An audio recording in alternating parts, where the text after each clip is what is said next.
Pour l'acquérir, écoutez Canal FM 93.5. Torto vivi, aweno awito mi dowe zona mi va radio kana le fe mundi le egbebe mi we nenyon be wona mi Olivia ja wezon. Yo dale. Aho mi to fond. le viode. Ole keke mo do na mi. Mi won se oja gbon le wa no gbo yi. Oh, do le wa no gbo do le wa ato changbo bon. Ni wa to. Donc a bien fait ni. E do le wa mo gbo de le wa ta si o. Ima o kle. Roger Gbesia wezon la. Yo la daga. Aho mi a. Aho to fond. Le viode. De vieux fond lo. Ni sobedo. Don yi so la. Ko ele ya. Ah, ele yilo nya dugbe na Canal FM to jino to patai. Oh gbe na. Joseph Gada wezon. Yo dadi. Aho mi a. Ah, comme tu fais quelqu'un. Le viode. Oh les vacances pour on doit rentrer comme il est pour. Oh, chonge kama de Oh, et puis le dire. Ah, voir on quelqu'un bien dit là pour ni. E gbo kele ya si e. De mablo. No, amele po sakabe obe nka mi gbaje do yin ko ma be tawe bugu gbaje na mi je wo se ka pon fo. Ka fi don to ga na to fi ya wa obe e pedi ame ken gbola esukulu. Pa, ko be o to ya nya bo bo. English to. Ole ododo kuro no cha ton pa do no adodo me to gbode bi waji mo. Wa mi ya français to mi. Ya we le di ku français to. Docteur Ajodo wezon la. Yo la dadi. Aho mi ade. Ni sobe do e. Le ko ele ya. Ah, mi fam ya we le dadi lo. Ya cham ya we le ti. Ma me de kawe nya yo. Enyo docteur si gbale ke mi okweta mi yen ni a o de gbe fan be mu doke mi odo atike be la odo dijire so site do atike si be do anti ni mo ngbadua mo wa be ga mi asube o la to e mama le covid-19 be honu ya de le kola o mu do mama be do ado. Apeka ka dadi. Mi aglombe so egbe benkike eji so yi letike mila dia me benkike vigwandia.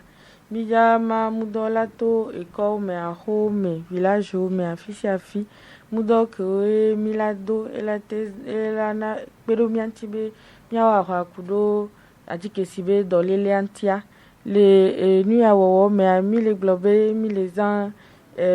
stratégie sans contact egome be ne mi va mi ya respecter mesures barrières à eau egome be amestia me agent de pepe agent de santé communautaire ASC ko ke mi jesi o na dole mi abe ko me volontaire ko ke mi jesi no va kundo mudo oja chon wa be cash ni oja chon takuvia ro ngonti kudo nu odola klalo ola gel chan le wasi ke ola so tout lo kengwela odonami donc à mesure barrière distanciation et le VVDB mima klasi mi anono mima bo kengwela me bo anti mi dans les stratégies be ahome milato de ka sibere ke mi ona bota sisinia ngba ni be mila bodo tepeleka ya mi amolado ran lava no ho mudo donc a nemi gbe o recensement kwa mila so mudo achana zerika donc a ni les périodes yame donc ne do ahwere pepe mi ola bia be mi amenene la hwamo deke mi mlana ni zamedo donc ne le ewandia ola nya mudo nene kenya ne ko ne papa ku amom lona dua. Parce que mudo fike mi mlona e hia mudo ne mi be mi ama mudo de ka na togo vi de sia de ama tsunami va ne mi nya me ve mlona batire ka 10 ans mi la tezan mudo de ka e gomme po mi me ve mi ja mlon donc a yenti mi le glombe dès que a hua me tola mi la tenya me wo la ho me va ne mi ja mla nya e trova zo amadin donc mudo amadin mi hia donc nene nyaon mi ja bio vovovo a ho nko de sere que mi go na recensement quoi que covid alia e wo be mi magbazan wo ma anoso do alomina mi anono kudo big benu téléphone et logiciel le miation be ko bo collect e mi ya ho information do donc à mesure barrière be respect à élever vd le et doya wo me e mi briefé mi blena agent ko kem le terrain dit be élever vd superviseur le terrain dit la no veille mi anto population mi awe ni superviseur tutu ban ne amiamu respecter no ando ahumena wa onto la te mettre pas et o la sencha Ya docteur ni va be mi ya hwede mi ye papa kudo mama omnona edu omnona batile kadjo nto nyabe no studio lia o de nyono me fi kwa meton donc anu so anto de kai mnona be homi ne gbegbe ke jura me dia be yo ne va ne ro kwegbo ne be le wan lele ke mi la ma mujo o ne a problème mu lo de wa meton pata la ho mu do a meton pata la ho mu do parce que ne wo mla na ni le wa ba ho me wa c'est vrai be difficulté que non a mu do mama mi na mi anyi amedu sugbo ble na mi no va hwe ame aola to no be yo sugbo yo ame wo yo mla na nya ame wo yo mla na ni na fa me sia me do we ho me parce que dès que mi mana do anyi be même na me agbado na bada nyi gba mla na nyi chan la ho mu do donc ne o va ça aba me wo so fion be aba me wo aye o zana so mla na nya mi o stratégie le mi si ke mi ja so nya be amaton epo mi zana ado abado ati gome amlanya ya magbate homudo be mi de kuku be ne mudo abate so amesia menu be nke job wando me ngba va jowa ne mia we miede mia to nyawo mi ngba exagérer le nko mi le yo amo mi ngba homudo na hike nu momlonchon agent o ya o le ageri superviseur o le wanti doit wonto maîtriser ho mido information santo que media sordo donc information santo die ministère de la santé na indo yebe wa ko divide yebe so le o edouard donc abe mi de kukube mi ne hu agbona mi ato ni ho kudo fafa ye olama mudo ale ela mesia mela ho enyo fifi akele le kiade ya mesia me ke kan fisi afio le ja hoelia ola mele muto kwata me région kwata me le Togo mi la me la fisi afio le Togo kekem so sud so nord les régions kekem district o kekem village o kekem quartier o kekem a mesia me la homundo enyo Joseph ya biore la siwa ya la si tout ban kotonya dia obe yoda momudon bon enyi sigba meke monje meke nyi mieux mi di via gbo fifi mle be ministère de la santé ministère de la santé ya evigo enyi bi onya bi gari mowa na bo se nyeke po abo ba to na mo gbo bo na o so gaba no anwulo nko no yo to yo la ba so no so na o ni kan bi na bi omna ho ga kan gbo la anwulo no ri ye evigo nko da ngolo mi bola so portable nka o da ngolo portable amonya ko da gbona mo ken gboyo la ho no akwe kaka maglombe mudo mama benya ele gratuit gamana amerikpe mana ele fata amerikpe ma tout fin de to ye sam mi honko voix ye mi sona chiffre roda ebe mudo so roda na mi fifia o don mudo ado de ke o la te évaluer population ando donc mudoa les agents au balo meserica donc équipe de pepe ame vele me america do téléphone et la ne do a hode me et do la identifier ménage ici pour mener la hoamo de que amener le pour me de camo information ko le do téléphone ame un chiffre kudo lettre vidéo ko be yanglo famille pour me abe tato ben code ebe numéro de téléphone de parce que j'en veux soit wate trop to moi wa pobe doko wa o wenya wa donc voilà ba hoto bi be amene ne le ba homo de que amewon omla na nido donc ne ho information keke wa de que o to ne no globe ne yo jamla nya yo mla na ni do tepe amaton le yo ba homo ke wa mu do amaton be la sono donc le logiciel a les dos de bene amu rempli nyode alomu wonwa nyode wa nda validé donc stratégie que les fifie wa bena amesia me bate ho ben non validé wa de me mate ho non validé agent majo le funu ela réglé na la somu dona kingbe bajo ya muda ya kemira ho are to bona ko mi mana sa alo ne bu to le me wa de ekere nye comme spécificité ministère de la santé chaque 3 ans et manamudo parce que mudo ko hen avana mia et produit ko so de mais et durée d'action et ni EPA meton donc ne mi allo o te glona chambe mudo le EPA meton mais la teze ame anye sugbo donc mba le qualité ke hia ne ba wa rencontre e mu ke la va doa me mba qualité wa mba nyo donc e hia be wa gba na mu do population ne wa so wa rencontre atike sibe doa donc et nous de routine beni normalement chaque 3 ans on est pour le ok nyam bien nyale docteur est-ce que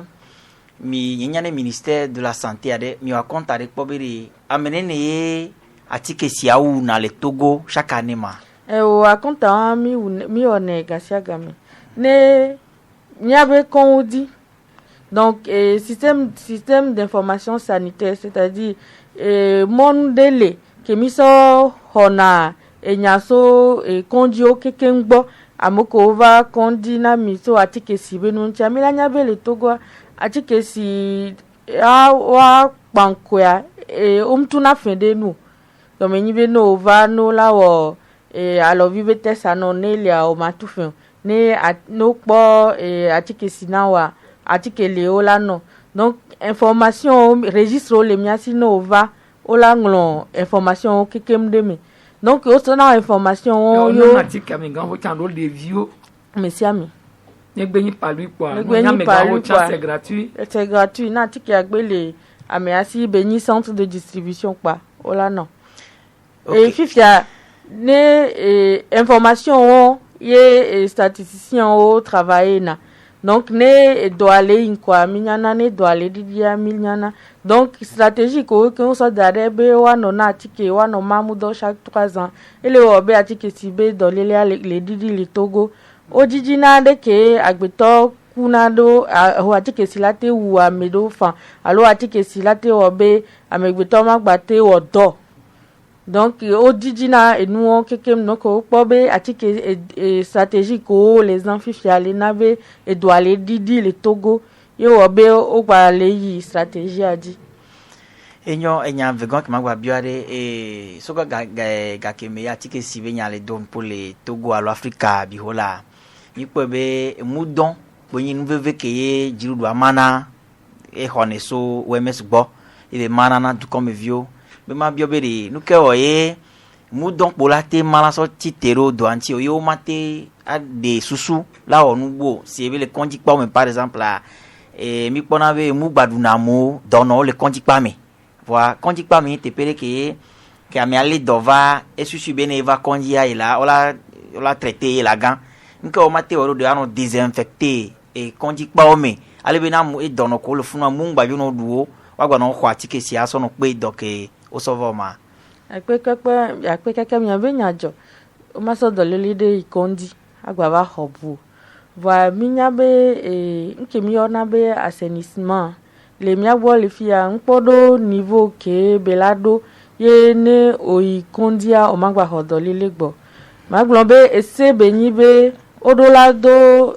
mudo ne malade de leli de mia odolado mudo ne nchimila kwebe garo san ne oloko de vide ikondi alo amede ikondi osona mudo do na pete meina be wavado mudo le fun donc nde benyi peut-être nyagba promouvoir agba woke ele vvd ye mudo mama me de kakpeni stratégie ke mi ono ngle sabe a do ame akpo a po lebe hume po be do atike sibe do ema yo la ne atike gratuitement fond mondial e pena do mianti na nous wo sugbo kudo partenaire pour les miasi ke o on a do contre atike sibe do lele mu mi agbo l'Afrique po atike sibe no alo ele Amérique latine et l'Asie.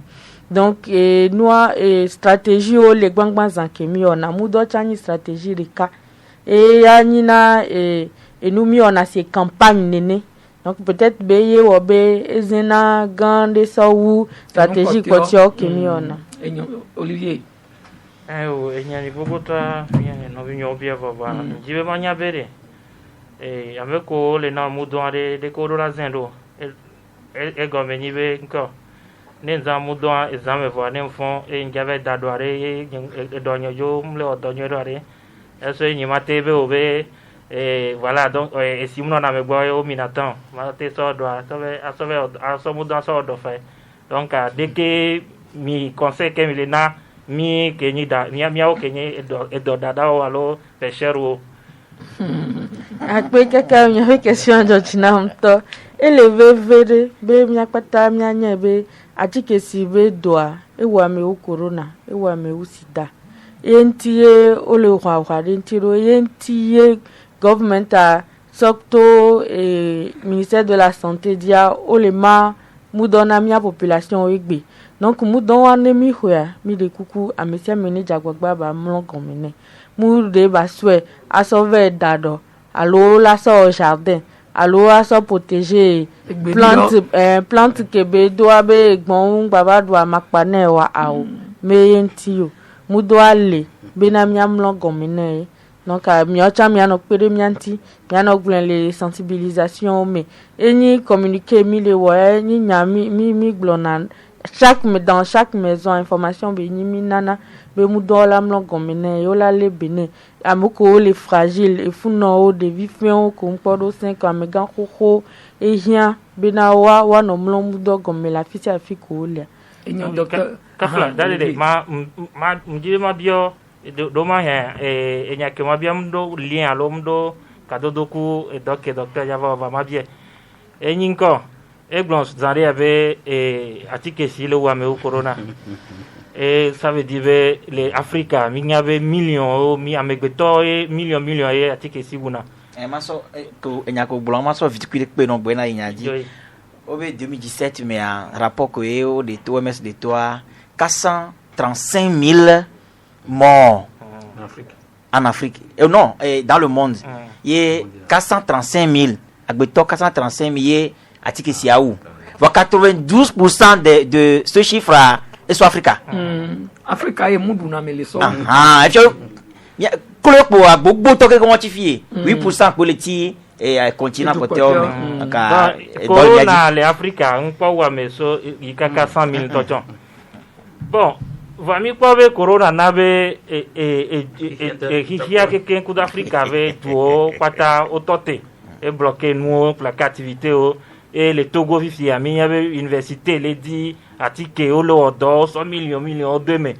inkenti les sive et via me vele asio devi de ka et on andra wa on le kwa bo alors que bon moni de nyin le gbombe on do la kwa corona bo lo wa le comparer de que paludisme le wa me so corona va me wale so pata u le so yelo dolile o le vuvu doko hono monu keje agbetola ho le chan le vuvu nke mi do la nyen be corona be do anu yeye beni ende ke mi akpata mi pe le téléphone télé mi akpata mi vont que corona va fia Togo to préféré Denis so wa globe et no va Togo nyao donc do le anto Amérique mponya ici ne alors de que ne va Amérique bois de que bela évoluer do jusqu'à la fin manya ye wobe mi so stratégie que rien sont les protéger et population de ne mi que maîtriser no asibede que mi nyave paludisme système ya de kere ko la on est dobeni le ho o maîtriser o étude sointi atike ko mi le nu egbe menu yeye beni o de tori atike ho pe ne de gbe mi ami troso na bu ne de o de ke mi agba troso bu no yeye de pe ngbale to mo wa corona be do de ke be va do vont que lentia et urgence ça va be amesia me dola 10 solution ne de ola bo egbe palu amu hia be mia so enu so chongo tiori omja hwe to ngoti kudo enumu amewa mesia me ne protéger do kwe kengbe enu collectif o le milao voir corona be do ya obe no gil kase kudo no vio pa enyajo donc vont va ya mesia me tite ne tibe occasion beni yo chane possibilité le yo nya nu sugboso ekpembe doko hona la menovigwa donc ne yo la te réagir comme atike de pem le ne mi la te réagir nu ke kele mia si mi la te wo ye la pere mia tibe mia hwa de tibe nu ke jola fi bo ngwa ba jode mia di wela nyo mia to mi le sebe pays sugbo le glo organisation sugbo le glo be Africa re ke dole wo le gbo abe le tonne yewe be mu le yin ko si gbe de ke be yin ko le wa gbo donc est-ce que de mi la wa loglodo la da ti be enu ne va o mia plus mi la gba so effort so pe mi gba mettre moyen so pe be na nke amu la penser be la te jore mi aje ma jore mi aju donc a po mi le po et nous au champ et modification de comportement il y a pas que toi va trois gbe non et nous a frappé na me so ou et nous ko mi vivre na tous les jours et nous docteur akpe et Roger Bionyare sambe nous ka oye mu do mama ni stratégie ke kpoye mi zanama et nous ka o mi nyanyorebe e moi ne esile tepere kamu le srowa eye chinane ne be moi eye bebe duna ameo ye ediade o ma no wa tikero mi be togba odia o de do o de kole wa me edo won chanye jija e hado me o ma no wa tikero funu okeke wa nyake me ma bia e wa ale be ne muomu le ji o wa o ma gba ro me ra no le atikesi ore dade de pe kaka e mu ade o odo sugbo senti atikia o ko le wu atikina muwa imudo vale non résistant c'est-à-dire be ola ko be atike si anto cham e be san ko be de na to o le évoluer au fur et à mesure donc ne ame ava gbo o évaluer ame ola ko si ndo po mi vale le fi kin be vale ko be paluer donc et moi autant évoluer kudo atike ko wunana wa stratégie wa be wa wu atike do a home glionti kudo et communauté au maire stratégie wa vers la fin on va les don mia dit vraiment to gwanga mo ne ho so nya be to ba yo le fi tro do mi amede wuna atike ro wa me ore mo yo reuni o da o se sento no enya go glole mi nya be sangare mo wa ka fra amosi na mutike ra ho no si mutike ya mo ngbalu na amerika e mo re fi ya on to o na funga kaka o je na do mutike ya o tina zo on to chan kemba ba kwa to chan non en fait nyete mbuta so ti be na be se be na be eho kwa soit e mu yo mi son messe nyamnya be ba do nya gbobo be mu lo so Asia aye le fait bo so nya be conteneur ko do no bana nya gbo filikia ne be mu o do na ne be no mi pa no ba hu nya do mi filikia ka e ba si be be nyamnya be mu ba ko ko do yo kwa o do ba di mu buna mi elle est possible dès que mi glona be nko mi duna nuko mi duna nuko mi zana elle a été modifiée mi génétiquement donc organisme vivant de pe c'est mu nene elle a été modifiée chafa elle a trop non mais elle a trop atiki anti et mi la ko be dolele sugbole o un popo atiki ni odo ko po de po la fa enwa c'est parce que o atiki mtele yi enwa à chaque fois ko so atiki va po egba tro o gba so ebu va po egba tro abe no me so kudo atiki me beto be nu ona matin parfait quelqu'un bon amede de consommer local le moi me mile fi am dire ma musique imprégné bon nyamnya différence nyamnya nkibidi bi agon tutu o boa nyanke mabio nyebe na be de vio de vie ka nyamnya de vie ngenge o no don ne be musique imprégné mais de mamba ne pe bana wa do alo ka fra lo pe kuku alo nde ba na wa na hende pe ba na wa o bo windo la mlo mu do me de vie ko npo do 5 ans na ti ke si le wa gbona hun le la me na ye devi won o mu won gba lo elawo diare so pe no alo ela gbe ndudu alo zozo la yi gle ewu na okaba donc devi won to le vvd e fu no le vvd be ba mu do me amegan koko troisième âge to de pe no gbe do 60 ans pe le ipo alo 55 ans pe le ipo odola no mu do me odola no sina dolele question d'immunité ne mo ba kaplan ne mutiki ne mo dava podia de ke o la nyedo adi ko so nyedo e no adi honhon savon de Marseille mi aso no nye mu pevidi mu omo la ko ya pevidi ko mi jodi don la ko o la diali e mi so klona gban mi so no mi sengi kiki alo ko nyedo mi de kuku nyaji e 100 francs dare po nya so no nyamnya we mu do mi ngba no nye ji chom dade ba ngira glonya futukire ko be miabe joy fi ajiji yin ko sebe atike sibe doa mu don po mia so no panko chaque 3 ans miabe le ma mu do pa e voa ao parce que bien y a récent voir on en be docteur obemdo donner à odo tameo kokaka comme le mamoudouare est-ce que vous évaluez impact que moudouan le doit c'est-à-dire et nous que moudouan bien c'est que c'est à didi poto oh et didi poto anene o c'est-à-dire nyangi la nya chiffre o le quoi et dans le globe on en bemdo donner à odo tameo voilà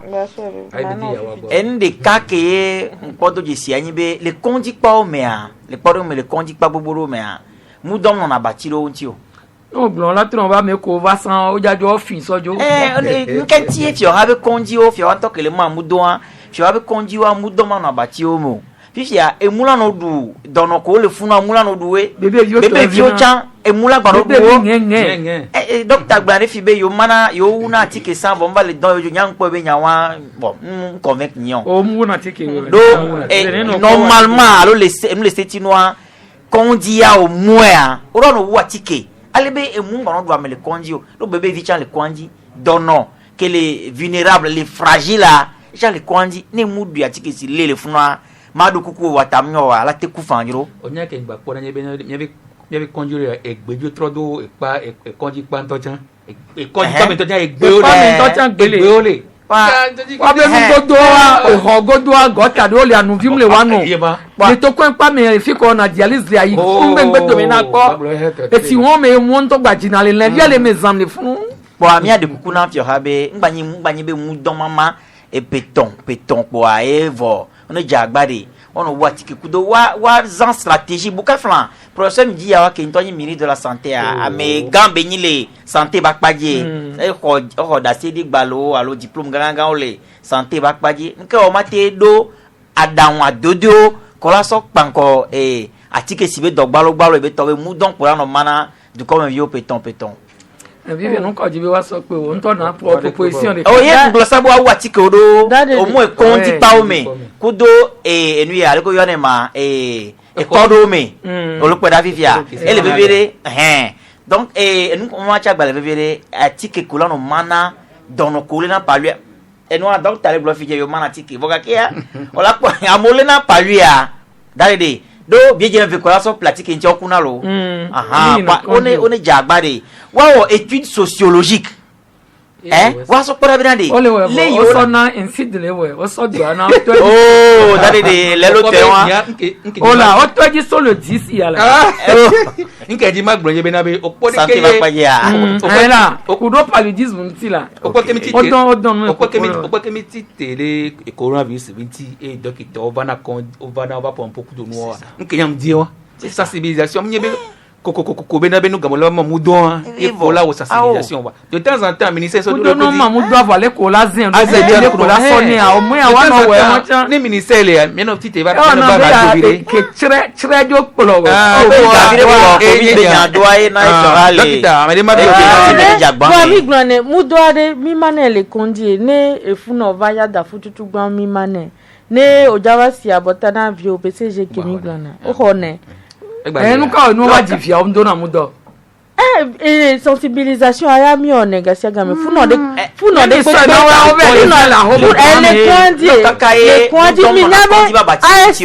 ASCO agent de santé communautaire au lemniasi que otona kome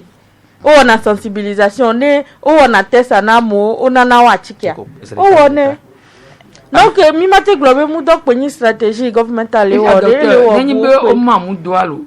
que me bia home o le jato if ya o yivo po amede ya mu lo ejo idome ado e ya si amede no ya se ona 3 jours 4 jours gbona if ya ni ame on ve la home o lo mi ya me o twa gboare o la ila trova ba mi la trova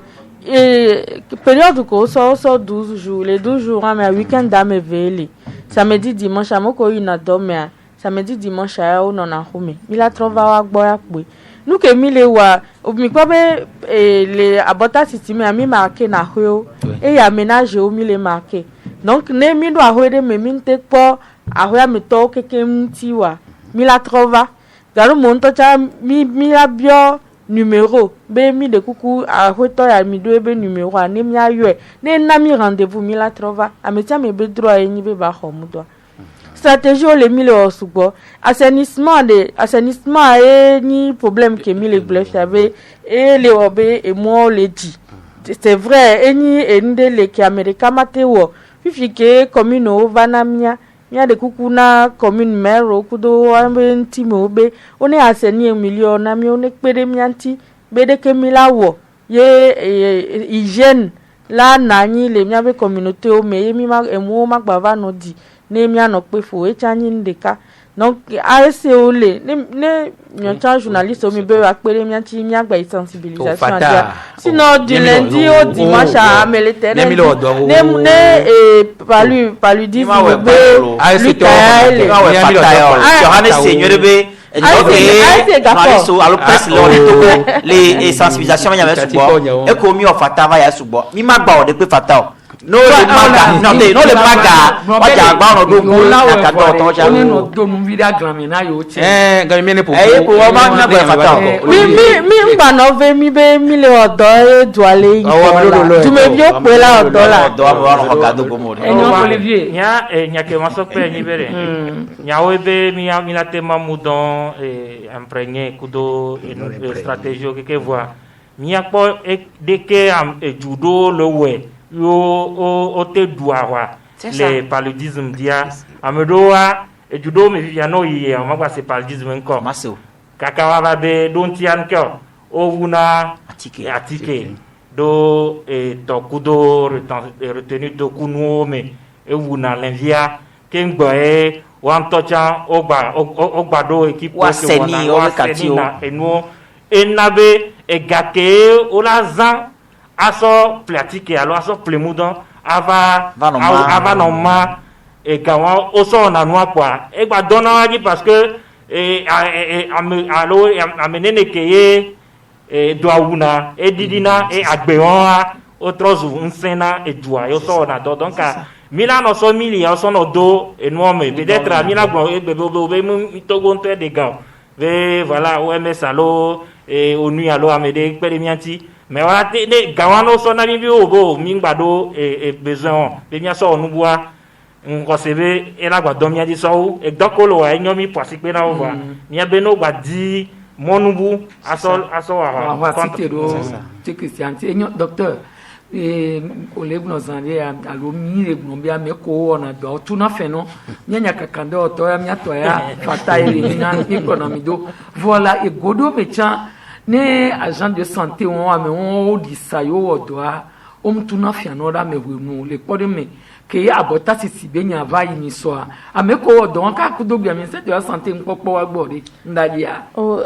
dadede c'est vrai be problème do o nani la me do gbo et donc mi o asiagbia o tu fait pas flous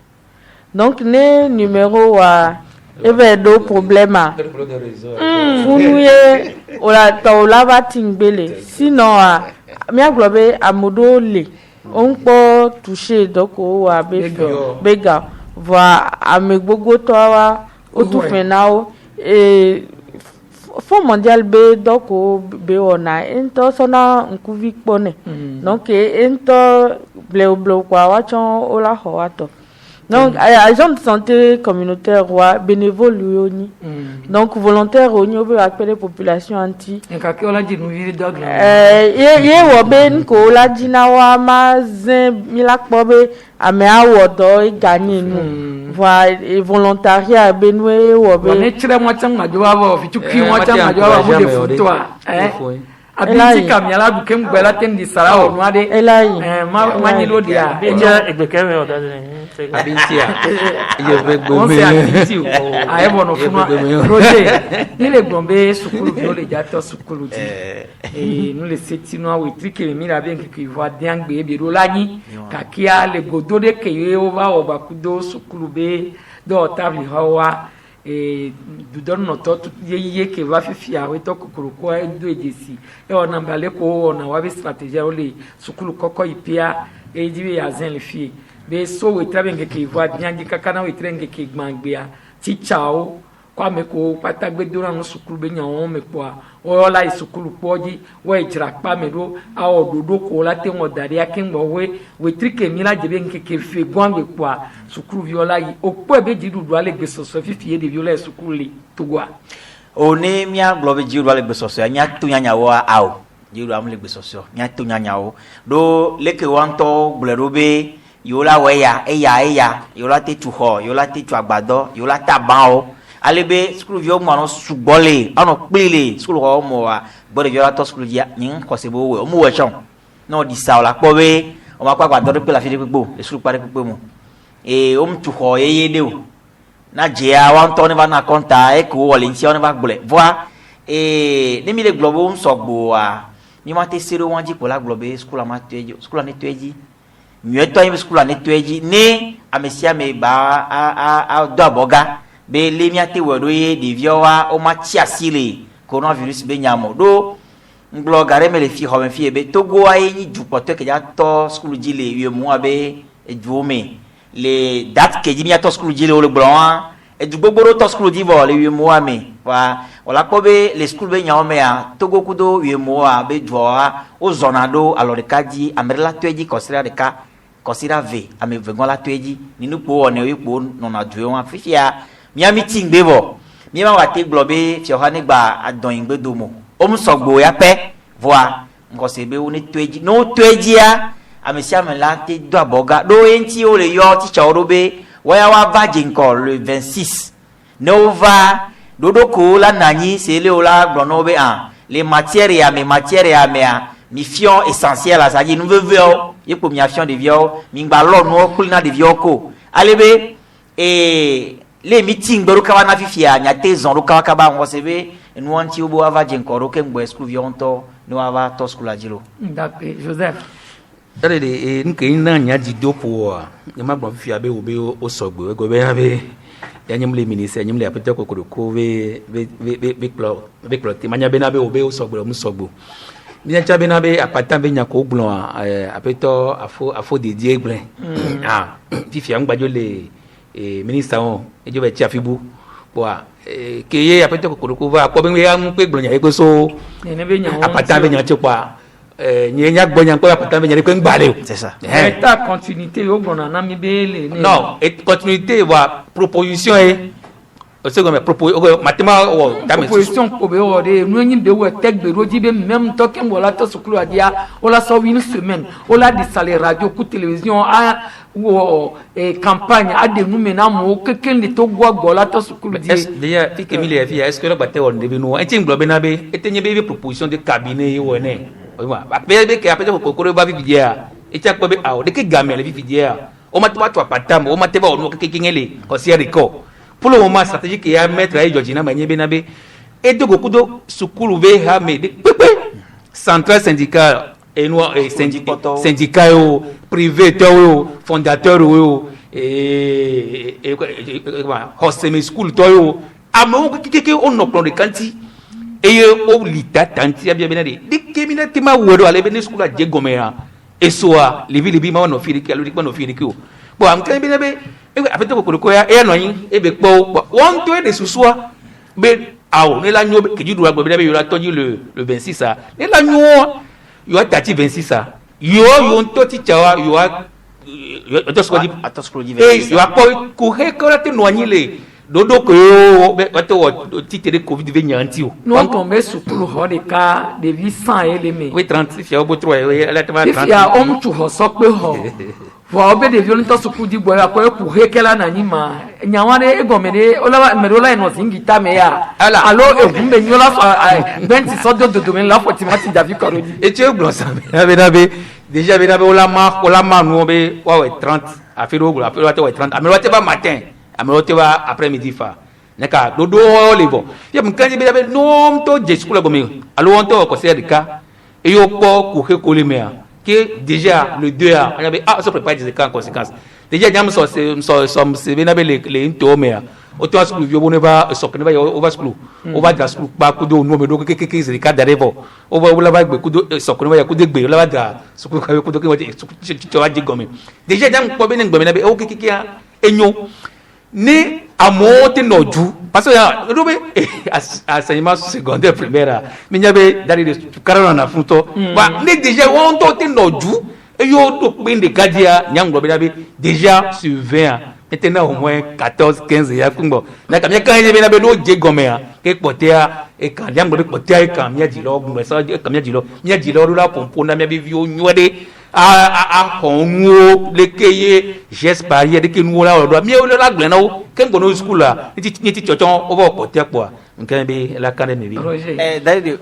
ndego kembo ye fonye Olivier Baho egbiade opobe miato ya nyaona to jino to yimbe fio ha gele yen tobe dodo ko be wo dade be ila school ho alo ila agbado agevo do okpo do jesibe ba game a alili yo evegwa wan to nyare no glan be gamulo moyen wa nyenya lo kai ne do ndo ji okpo na moyen wona ya ba ne do ya oji ya ola be gamulo kwa fio ha nya to nya wa ogele ko te wa vo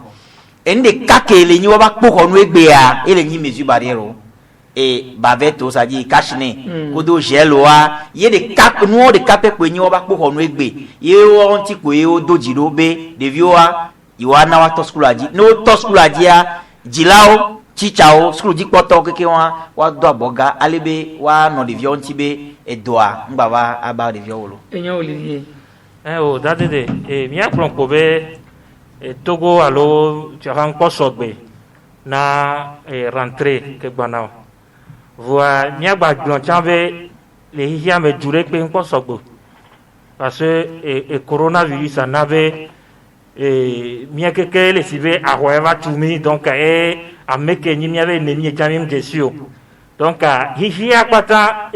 kuhele amon omnyade ke olawo ate a affronter et donc voade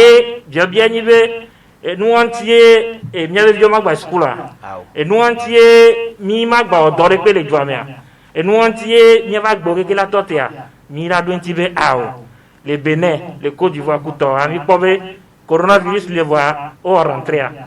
donc mi a son nous so abo mi a pora bere de ke une disposition qu'on prendre et rentrer à terre ici il y avait vu le protéger et vu au mato à school ve agbava ko do coronavirus avama sibe ko bana kono vila homo aloma se so ho me so na me ko le school et nous ya le vevere voane o mi te potana enyawa mi potana enwa e school ve nyavo fifi yare de mi abiobe de ke mi ya odo obe de vioma subon les classes et moi et school ko mo school ko le eswa alors agbandon que o le blanc et comme de vio y avait odo alia et nous que ya no agbandon comme ne diva le jare o la te supporter ne indoxurade o la te supporter parce que mi ma be mi ja school ta mi school dans à n'importe quelle condition. C'est-à-dire, Fiora, il n'y a pas Fiora un commun. Et les vivere. Et bien, Olivier Collet, Blombena, Kotokata, Auto Sukubiade, Onya Sukubine, Corona, avait bon, mais 5 ans, bah oui, Corona va. Attends, avec Sukubio, il y a 190. Donc, à Fladade de l'Afrique, Mingba Hosebe et Judé, il y a les spécificités. Que on les donne les documents qui ne vivent pas. On avait mis dans les Togo Javaye et conditions mais quoi. Donc Afrique avait du beau boulot. Non pas la me bobe ni ne Togo bois me sous bois plan en mentali. Ah bon. Na me va les plans les bois peut-être de on est à l'homme on est docteur les miens de docteur violateur sukulu dit les koyo ko la wa do kaka et des violatés sukulu la boa ho me gangande. Tadi dia kaka fofo nyereka le fie glembe ele vevebe dilao wakpo wa viogbo be mi amuko ni parent wa ele vevede be mi afion de viade ke be la yi sukulu ama hendogbo e ma so la home ai sukulu chon stratégie le government ya ela met stratégie ha ho be stratégie be distanciation wa kulalo omgba subola home glo wa ne elama mask ntocha wa ne de biala chon maska eso ntogbo eso de ke owo ne gbo donc mi le pata mi le remarquer be de bi de pem tele chon mask wa mne me yentie sigbere ke predecessor no gbo ne me yentie mi abe de bio my school mi ma von ne neglo e yambe mi anto mi aso e force do me et ministère de la santé yo allo kondi yo assainissement to yo les cibede ke mi we ke devio o examen wa ne ke kpo mi ya gbato school pa mi kudo de ke mi odo kudo inspecteur wo kudo directeur d'école wo be dispositif ani nani de vior ni klalo croix rouge be volontaire role otona to school pa mi de ke mi la klalo do de ke mi la chon mascaro et donc mi ja we ni ha ho be to qui fait individuellement parents de pepe et moment ya ke gba poto ni conscientiser via et pour emilate wo et emiladu to ya ti ape Joseph Sandé a mi do ti sibe et sukulu viole je sukulu le Togo va et den poto le tutu va tita gobodo ro so na dengodo va na fi do funbe ho e pona le gana mi wa mi gogoto ha ya ho le funu yo so na va na do mi le fi sukulu yo chan funu so na va na sukulu le fi wa be kade le bele ja no do mais alors logement sociaux non un teacher spécialement non opo we mango be abi Togo do mon popo le na bébé rentrer la nyonkancho déjà mi expérience de travail bo enye ki mi 15 juin que ye mi no bio yi dodo poku do no me ko le dodo ko be ho me o ko mu sugbo de o sugbo va o ko be se ko gbo be teacher so na ni ki teacher chon so na e denjo e ovana alo school chon so wa je ovana wa nka be tamia ko be do ko de ko be santé to de ko be o met disposition de be na be na mo va watemane atuka gogo to nyebe wa kula lo kudo mi to ngoti e ga be nyan ke to le vivre le alo le do bo le donji me go be ne o so mi alo fadika ame blani e dolenti voa ma de to la po e pe yin ke nya le di bo na le pata me a to nu ngoti kunwa de pe ya e gbe am le pe be na be au début c'est vrai moi mi ba mo no ki sa mo gbo voa odon ko casque be nyale du ami il pompo ka finalement casque avec de mia ami semba chon casque comme le su be na be côté sensibilisation be nyakwe parce que ne bi so kapa ka be na be bo mi o so na wa le su be na be les sukulu wa sukulu ko le dedia ni ba mo ko so na diavana o jesi we o do jesi wona no if ya seulement que be question be na be kaflam ne oyambe Ghana via dari Ghana mo mtona maski kudu mo mtona cash ni kuno no yawa fi wanya tete be consequence be ndike tomle ne no ne ke nyano bi ko le benecha o to asu be na o ngwa nya o mi nya ndo tane pe ko daka ni mi cho mask e casque ni mi lo po be jo po se be ame o mi so jubu mi ba ni ni ke be do awu o pora daka ne va mo wonde ni school vion ko le Ghana mi alo ko le beneme no va jo me de ke de ko la o watolo wa le subi ko l'objet de à s'adapter de miato voit que les voyez bien non pas la symptomatique alors non ne doit pas le wanti et on me dessin on va school vieux mi school vieux récréation mais au ben la vie on tourne on a no domi no toro school modia mais comme mettre ko place ko no de na ni naka no kiki nyebe e ting ba mo sabe na be nya parent wo nya jira ogbo nyali nya jira ko fona gâton et mi so de vie de bonne bo o la pro school et mi ba gbo gandrin a gbo ba mi nya de ke de vie no ke mi pompo de vie tete chan wa et donc ko mi be nkume e ngbe de vie o no senya e no atamino on to me no de me kin gbo kaba bo no mi te wa vuon mi be o ti cho la wa vuon et puis que ti cho to ba un peu bon to négligent vidia elle va ton pour mi parce que ti ngbe mi ma so ka be mi awe si on est bien ouais no wa finalement bon il va de fouvir quoi Seigneur Roger o daga ko be debe nyanto de tutu be nya to vona chicha alo school vi ko la chi diagodo ye ne rentrer ava ola no do ko hia den tutu an ke be le gagnant be nya ya subo parce que ameroa échange commerciaux ke mi blona alo enka sasa alo me mama sasa be wona wa amro ina kotonu bona Accra bona Abidjan bona Lagos ifia ke o tu de amon pata o chi ahome o chi klodi fifia le gagnant be nyamu alors que moi no gbo wa o participer na économie alo to go be nke gazea be nya fifia ke le ne ade le ka mo le wero kwa fio hadi mi lo yo no go be e do abenya fike nya be do kwita o wafu so na do ya ba se fifia wajagwa hunde wada sile edobe tutube nyanti alebe amowa no iwano gbo wano contrôler amote tout va no koto tu de on dare gogo sebe kalbo so tu ene ya nyo sebe la nyinu la domia jo ya Olivier church yo le funu on te le mo kaka mi le gbe o ni be sukuru yo la te nto sukuru ji aya mi hu le ko mo le gbo ba ga se gbe no ka oye o ma hu le church yo no non ele ona si powe bogbon voado le ke o mjibe amo no do gbera le to amo ni ne parce amo le baro me amo le discothèque amo le hôtel o le aputa amo le motel amo le amo le aputa amo le bola fio mi le po wa choti ke mi lai mia je plado gbera na ma o be ao nyam kencho donc nya to nya poni be peut-être nsendo le ke o mdibe bon un choti ona moni do gbera le joamo voix et moi et doya dari do hunde nya e de on to waro ko e wa on pa wa ne mi agura e de waro ko mi matele am beton en case allo à deux et donc à 6 mois 7 mois 8 mois waaw am beton fonctionne non donc si on to se gomme pobe no yo ngba nglo nu jambe yo hu don wa